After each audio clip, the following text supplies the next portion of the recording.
Вы когда-нибудь замечали, что влюбленный человек ведет себя немного странно? Он не может есть, не может спать, думает только об одном человеке, и весь мир вокруг как будто теряет краски, кроме одного лица. Со стороны это похоже на легкое помешательство, и знаете что? С точки зрения нейронауки это действительно так. Мозг влюбленного человека работает не совсем обычно. И это не метафора, не поэтическое преувеличение. Это биохимия. Это нейронные контуры. Это эволюция, которая миллионы лет оттачивала один из самых мощных механизмов в нашей голове. Любовь — это не эмоция. Точнее, не просто эмоция. Антрополог Хелен Фишер, которая больше 20 лет изучала мозг влюбленных людей с помощью функциональной магнитно-резонансной томографии, пришла к неожиданному выводу. Любовь — это система мотивации. Такая же фундаментальная, как голод или жажда. Мозг не просто чувствует любовь, он стремится к ней, гонится за ней, как за самой важной наградой в жизни. И механика этой погони невероятно изящна. Химия первого взгляда. Все начинается с влечения. Тестостерон и эстроген, половые гормоны, запускают самый древний, самый примитивный слой любви. Это еще не про бабочек в животе и не про родственные души. Это про то, что мозг замечает. Вот этот человек биологически подходит. Миндалевидное тело, структура которой отвечает за эмоциональную оценку, молниеносно обрабатывает сигналы: запах, черты лица, тембр голоса. Вы еще не успели подумать, а ваш мозг уже вынес вердикт. Но влечение — это только первая ступень. Дальше начинается то, что нейроученые называют фазой привлечения. И вот тут мозг устраивает настоящий фейерверк. Дофаминовый шторм. Когда человек влюбляется, в его мозге происходит мощный всплеск дофамина.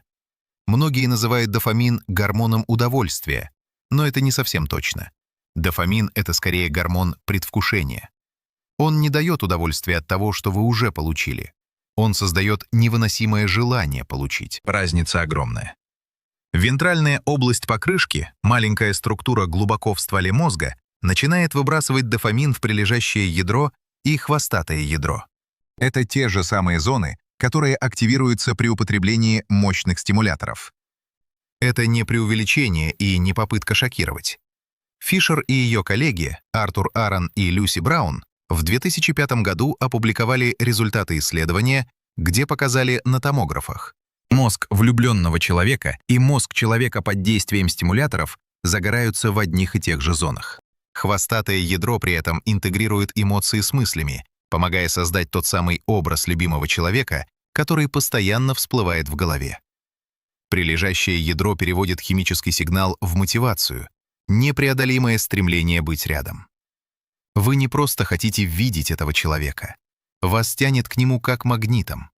И это не слабость характера. Эта дофаминовая система вознаграждения делает то, для чего она создана. Заставляет вас снова и снова стремиться к источнику награды. Почему влюбленные не спят и не едят? Есть еще один нейромедиатор, который ведет себя очень необычно во время влюбленности. Серотонин. Обычно он отвечает за настроение, спокойствие, чувство благополучия. Но в начале романтических отношений уровень серотонина падает, причем падает до уровня, который наблюдается у людей с обсессивно-компульсивным расстройством.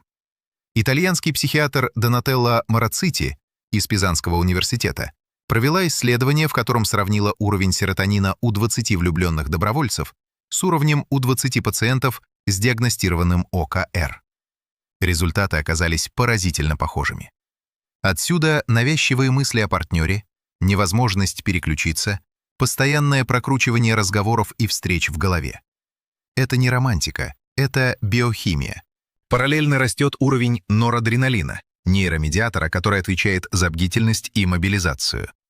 Именно поэтому у влюбленных учащается сердцебиение, потеют ладони, пропадает аппетит и нарушается сон. Мозг буквально находится в режиме повышенной готовности, как будто происходит что-то очень важное. И с точки зрения эволюции действительно происходит. Кортизол, гормон стресса, тоже повышается в начале отношений. Неопределенность, волнение, страх отказа — все это запускает стрессовую реакцию. Мозг влюбленного человека одновременно находится в состоянии эйфории и стресса. Странная комбинация, но именно она делает первые месяцы любви такими яркими и такими изматывающими. Почему любовь слепа? Есть одна удивительная вещь, которую обнаружили нейроученые. Когда человек влюблен, в его мозге снижается активность зон, отвечающих за критическое мышление и оценку опасности. Миндалевидное тело, тот самый детектор угроз, частично выключается. Префронтальная кора, которая отвечает за рациональную оценку и принятие решений, тоже работает тише. Проще говоря, мозг влюбленного человека намеренно снижает способность замечать недостатки партнера. Это не дефект, это эволюционная стратегия. Если бы наши предки на саванне слишком долго и критично оценивали каждого потенциального партнера, вид просто бы не выжил. Мозгу нужно было быстро принять решение, быстро привязаться и быстро перейти к совместной жизни, потому что одиночество в дикой природе — это почти гарантированная смерть. Когда дофамин стихает? Первая фаза влюбленности длится от 6 месяцев до примерно 3 лет. Потом дофаминовый шторм начинает утихать. Мозг привыкает. Та же доза дофамина, которая раньше вызывала эйфорию, больше не работает. Наступает толерантность, как при любой зависимости. И вот тут многие люди говорят: любовь прошла. Но с точки зрения мозга происходит не угасание любви, а переход к совершенно другой нейрохимической программе. На смену дофамину приходит окситоцин и вазопрессин. И это, если честно, самая интересная часть истории. Окситоцин часто называют гормоном объятий или гормоном доверия. Он вырабатывается при физическом контакте, объятиях, поцелуях, прикосновениях, близости. Но его роль гораздо глубже, чем просто приятные ощущения. Окситоцин снижает активность миндалевидного тела, центра страха и тревоги. Он буквально делает присутствие другого человека источником безопасности. Рядом с этим человеком мозг перестает бояться.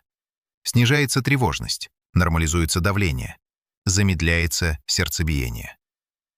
Вазопрессин — менее известный, но не менее важный нейропептид. Он связан с долгосрочной привязанностью, верностью и стремлением защищать партнера. Знаменитые эксперименты с полевками, маленькими грызунами, это наглядно показали.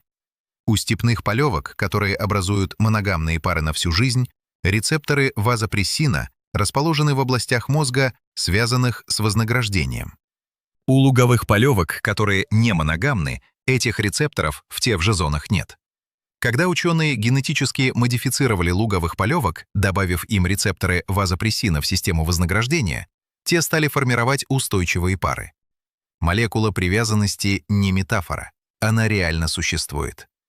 Треугольник Стернберга. Психолог Роберт Стернберг из Йельского университета предложил модель, которая красиво описывает то, что происходит на уровне мозга через язык психологии. Он выделил 3 компонента любви — страсть, близость и обязательство. Страсть — это дофаминовая фаза, горячая, яркая, нестабильная. Она зажигает, но быстро выгорает без подпитки. Близость — это окситоциновая фаза, теплая, глубокая, построенная на доверии и ощущении «мы вместе в этом мире». Обязательство — это когнитивная надстройка, сознательное решение быть с этим человеком, даже когда химия ослабевает. Стернберг назвал сочетание всех 3 компонентов совершенной любовью. И в жизни этот баланс постоянно сдвигается. В начале отношений доминирует страсть, потом нарастает близость. Обязательства часто приходят последними. И самое трудное — удержать все 3 компонента одновременно. Почему расставание — это физическая боль? Если любовь — это система мотивации, похожая на зависимость, то что происходит, когда источник награды исчезает? Правильно, ломка. Нейроученый Итан Кросс из Мичиганского университета провел эксперимент. Он сканировал мозг людей, которые недавно пережили болезненное расставание, пока они смотрели на фотографии бывших партнеров. А потом он сканировал мозг тех же людей, пока им на руку воздействовали болезненным теплом. Результат? Активировались одни и те же зоны — передняя поясная кора и островковая доля. те самые зоны, которые обрабатывают физическую боль. Мозг не различает сердечную и телесную боль. Для него потеря любимого человека — это повреждение. Причем не метафорическое, а самое что ни на есть реальное. Вот почему после расставания люди буквально чувствуют боль в груди, теряют аппетит, не могут спать. Это не нервы и не драма. Это нейронные контуры, которые кричат «мы потеряли что-то жизненно важное». И здесь снова вступает дофаминовая система. После отвержения мозг не выключает влечение, наоборот, он его усиливает. Хелен Фишер назвала это «frustration attraction» — притяжение через фрустрацию. Чем меньше доступен объект любви, тем сильнее мозг его хочет. Прилежащее ядро продолжает посылать сигналы тоски и жажды. По сути, мозг отвергнутого влюбленного работает как мозг человека в абстиненции, с той же навязчивостью, с той же невозможностью переключиться. Зачем эволюции все это нужно? Зачем природа создала такой сложный, мучительный и прекрасный механизм? Ответ прост и жесток одновременно. Выживание. Человеческий детеныш – один из самых беспомощных в животном мире. Ему нужны годы, чтобы стать самостоятельным, а значит, его родители должны оставаться вместе достаточно долго, чтобы он вырос. Любовь — это нейрохимический клей, который держит пару. Дофамин привлекает, окситоцин привязывает, вазопрессин удерживает, серотонин делает партнера навязчивой идеей, кортизол добавляет остроты и ощущения, что на кону все. Вся эта система не случайна. Она отточена миллионами лет отбора. Те, кто влюблялись, выживали. Те, кто привязывались, растили потомство. Те, кто чувствовали боль от разлуки, возвращались. Любовь и зеркальные нейроны. Есть еще один механизм, который особенно красив. В долгосрочных отношениях активируется система зеркальных нейронов, особых клеток мозга, которые позволяют нам чувствовать то, что чувствует другой человек. Буквально. Когда вы видите, как ваш партнер радуется, ваш мозг частично переживает ту же радость. Когда ему больно, вам тоже больно. Это не абстрактная эмпатия, это нейронный резонанс. Мозг настраивается на другого человека как радио на волну. С годами совместной жизни этот механизм усиливается. Пары, которые вместе десятилетиями, часто заканчивают друг за друга предложения, угадывают мысли, синхронизируются в движениях. Нейроученые называют это биоповеденческой синхронией. Мозги двух людей буквально начинают работать в унисон. Угловая извилина, зона, которая участвует в понимании намерений других людей, становится все активнее с каждым годом отношений. Любовь как перенастройка мозга. Пожалуй, самое удивительное открытие последних лет — это нейропластичность любви. Мозг влюбленного человека физически меняется. Формируются новые нейронные связи, перестраиваются старые контуры. Рут Фельдман, профессор нейронауки, показала, что окситоцин не просто вызывает приятные ощущения, он буквально перенастраивает архитектуру мозга, переводя его из режима самозащита в режим связь и доверие. Это значит, что любовь не просто состояние. Это процесс, который перестраивает вас на уровне нейронов. Каждое объятие, каждый разговор, каждая ночь рядом — все это меняет структуру вашего мозга. Вы буквально становитесь другим человеком рядом с тем, кого любите. И вот что поразительно, это работает в обе стороны. Люди, которые в детстве не получили надежной привязанности, могут сформировать новые нейронные паттерны через любящие отношения во взрослом возрасте. Мозг, который научился бояться близости, может научиться ей доверять. Не через силу воли, не через работу над собой, через другого человека, который стабильно присутствует и стабильно безопасен. Любовь — это не абстрактное чувство, которое нельзя объяснить. Это самая сложная нейрохимическая программа, которую когда-либо создала эволюция. Коктейль из дофамина, серотонина, окситоцина и вазопрессина. Нейронные контуры, которые активируются в тех же зонах, что и при зависимости. Зеркальные нейроны, которые позволяют двум мозгам работать как один. И нейропластичность, которая буквально переписывает вашу нейронную архитектуру. Мы привыкли думать, что любовь — это что-то из области поэзии, музыки и кино. Что-то необъяснимое и загадочное. Но нейронаука показывает, любовь — это один из самых мощных, древних и точно настроенных инструментов, которые есть у нашего вида. Она неиррациональна. Она рациональна настолько, что мозг готов ради нее отключить рациональность.